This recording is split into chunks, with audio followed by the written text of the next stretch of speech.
Bueno, pues soy Nona, la hermana de Marisa, la orgullosa hermana de Marisa, y Marisa tiene otra orgullosa hermana que no puede estar hoy aquí en Zaragoza. Y entonces lo que hemos decidido entre Maribel, que es la otra hermana, y yo es compartir la presentación que queríamos hacer a Marisa. Entonces Maribel ha escrito las palabras y yo les voy a dar voz. Así que voy a leerlos un poquito largo, pero es muy bonito, o sea que la paciencia merece la pena. Vamos a leerlo. Buenas tardes y bienvenidos. Antes de comenzar con la presentación, debo confesar que esta novela representa para mí mucho más que un libro. Como comadrona atenta y entusiasta, he tenido el privilegio de asistir a su larga gestación desde casi el momento de su concepción. Marisa trajo consigo el germen de esta novela de uno de esos viajes familiares de verano. El verano de 2005 en Polonia ya nunca sería un verano más para ella, sino el punto de partida de un viaje interior que la ha llevado a estar hoy aquí. Ese mismo mes de agosto, de regreso en casa, comenzaron a tomar forma las ideas, los sonidos, los olores, los sentimientos. La gestación había comenzado, prolongándose durante 2 años y medio, casi tanto como el tiempo en que se suceden los principales acontecimientos de la novela, del invierno de 1940 a la primavera de 1943. Diríase que su autora quiso compartir el día a día con sus personajes, para no perderse nada, para poder dar testimonio de sus vidas desde su mismo epicentro. Por todo lo dicho, me van a excusar si, lejos de abstraerme a ellos, permito que se filtren en mi discurso oleadas de sentimientos que ni puedo ni quiero evitar. Cuando Marisa me propuso hacer esta presentación, lo primero que hice fue preguntarle: ¿hay algo en especial que quiera resaltar o que consideres imprescindible? Ella me contestó: no, tú conoces la novela, habla de ella, de lo que te transmite. ¿Y de ti? ¿Qué digo? De mí nada, eso no es lo importante. Yo no tengo publicaciones anteriores a las que hacer referencia, ni me han concedido premio alguno, ni otorgado reconocimiento literario. ¿Qué ibas a decir de mí? Podría decir, si su pudor me lo permitiera, tantas cosas. Sin embargo, podemos agradecer a ese sentimiento el haber llevado a su autora, no sé si de manera consciente o inconsciente, a diseñar un esqueleto, una estructura peculiar en la novela que le confieren cierta singularidad y que, en mi opinión, es uno de sus grandes valores. Lo que quiero decir es que posiblemente ese mismo pudor a reconocerse escritora llevó a Marisa a compartir la autoría de esta historia con uno de sus protagonistas, Joel Bilac. Este hecho queda reflejado en la alternancia de los capítulos. Así, de los 22 capítulos que conforman la novela, Marisa hace suyos los números impares, aquellos escritos en tercera persona y cuyo protagonista absoluto es el mismo devenir de la historia, dejando en un acto de generosidad literaria que sea Joel el autor de los capítulos pares, en los que se nos presentan, desnudos de elementos superficiales, personajes fundamentales en la novela. Estos capítulos están escritos no en tercera, sino en segunda persona, lo cual hace patente la cercanía del autor a los personajes que se dibujan en ellos. Podríamos hablar de una novela dentro de una novela. ¿Voy muy rápido? Vale. De una historia... Bueno, es verdad, voy muy rápido. De una historia dentro de otra, de muchas vidas en una sola. Y sin embargo, estos se entrecruzan retroalimentándose de tal manera que confieren a todo el conjunto una frescura y espontaneidad que permitan al lector el cambio constante de chip, ese cambio necesario para convertir la lectura en un placer, en el que no hay lugar para el cansancio, sino para un quiero más al final de cada capítulo.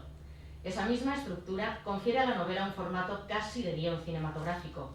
Cada pequeño detalle queda tan delicadamente perfilado, los espacios, los personajes, las situaciones, los diálogos, que al pasar la última página no puedes evitar pensar: quiero ver esta película. Sedón no es una novela fácil, ni en el fondo ni en la forma. Perdón. Pero el resultado de todo este proceso creativo ha sido sorprendente. Recuerdo el momento en que, tras horas de lectura, de folios sueltos y archivos adjuntos de correo electrónico, llegó a mí, encuadernado con tapas de plástico y gusanillo, el proyecto final de lo que hoy tenemos aquí. Cuando Marisa me pidió, por millonésima vez, que le hiciese una crítica objetiva y sincera, no pude por menos que alegrarme de no necesitar fingir en absoluto, sino más bien todo lo contrario. Me fue realmente difícil contener mi desbordado y sincero entusiasmo para evitar parecer que sobreactuaba, cuando le dije: pero Marisa, es genial, una pasada, lo mejor que he leído en mucho tiempo. Por supuesto, he seguido leyendo desde entonces. ¿Qué le voy a hacer? Es un vicio que tengo. Supongo que un vicio que comparto con ustedes. Y puedo asegurarles que sigo teniendo la misma opinión al respecto. Quisiera en este punto reclamar su atención hacia el título de la novela. Para ello me van a permitir que retome el símil de la gestación con el que comencé esta presentación. Ya durante esa fase uno empieza a pensar en qué nombre es el más adecuado, baraja distintas posibilidades, y Sedón, como todo neonato, necesitaba un nombre propio, y recibió el mejor, aquel que refleja su personalidad, su esencia, aquel que le fue otorgado por quien mejor lo conocía, su autora, su madre. Es en realidad en la dualidad del título Sedón y el subtítulo Indebidamente tuyo, donde reside la esencia misma de la historia que se narra.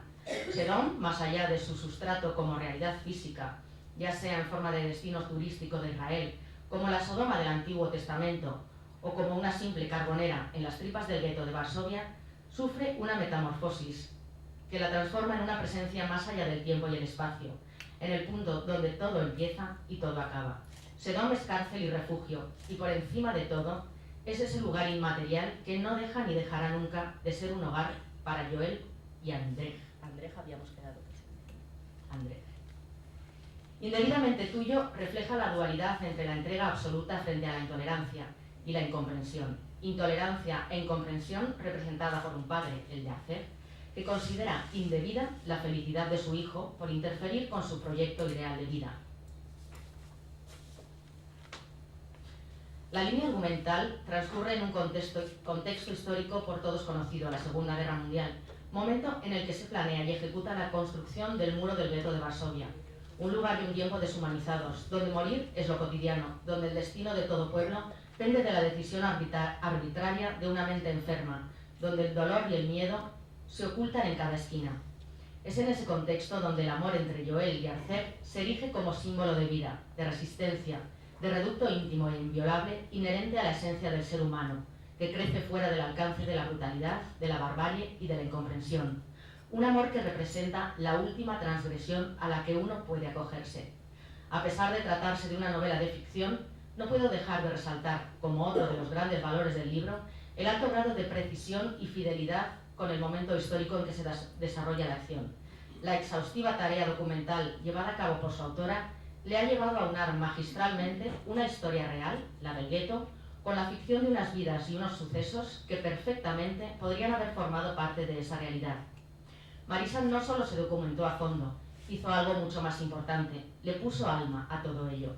Y es gracias a esto que el lector no se siente abrumado en ningún momento por un exceso de datos documentales, ni por lo que hubiera sido aún peor, por la pedantería del que, creyéndose erudito, necesita bombardear a su público con ráfagas de absurda y hueca erudición hasta dejarlo inerte e indiferente.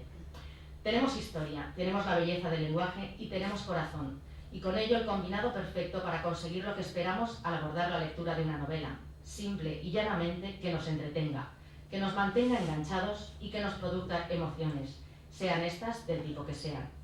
Su autora recrea la vida en el gueto con tal autenticidad que casi nos hace sentir un personaje más.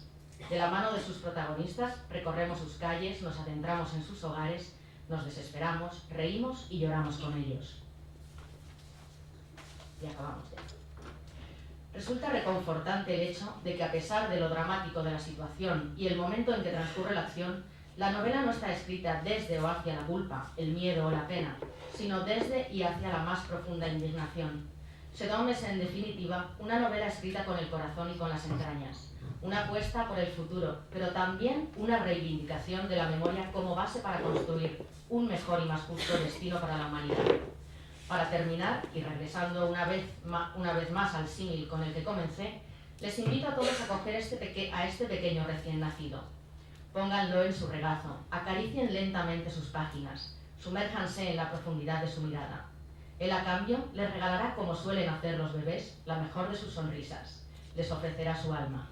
Y ahora es para mí un orgullo dar paso a la persona que mejor conoce a la criatura y por quien realmente estamos todos aquí. Ahora no. Pues ahora no. Bueno, que queda un tomo párrafo. Bueno, a su autora y a su madre, Marisa Rubio. Pero antes de dejar que empieces a entusiasmarte, o alguien, decirte, y esto es, es de Maribel, quiero decirte estas palabras que tú pusiste en boca de Joel Villach, cuando todos juntos comenzasteis el viaje que os llevaría a publicar vuestra primera novela. Marisa, ya eres escritora.